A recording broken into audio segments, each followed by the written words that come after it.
Umani ng suporta mula sa isang makabayang grupo ang kandidatura ni Team Pinoy Senatorial Bet Bam Aquino. Ito ay ang One Nation Movement na ang layunin ay isulong ang reforma sa edukasyon at paglikha ng trabaho para sa maraming Pilipino. May report si Dina Pagibitan. Dahil sa sulong na kontribusyon at pagbabago tulad ng edukasyon at trabaho sa bansa, isang partnership agreement ang nilagdaan ni Senatorial Bam Aquino at ng One Nation Movement, isang civil society organizations na nagnanais ng matapat na gobyerno.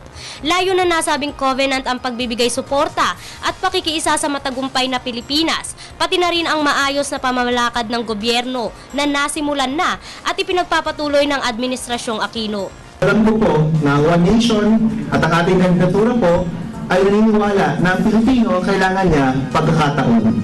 Ang Pilipino, ang pangangailangan niya, tulong na sustainable, trabaho at negosyo.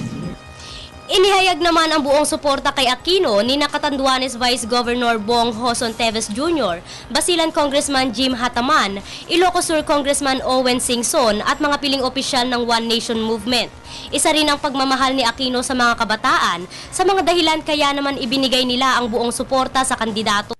Nakakatuwa talaga na meron po tayong endorsement mula sa One Nation.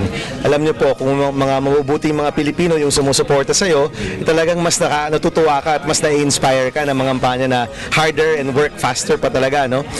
Ayon pa rin kay Aquino, ngayong second half ng kampanya, ang pagkakataong ihayag ng mga kandidato ang tunay nilang plataforma para sa taong bayan.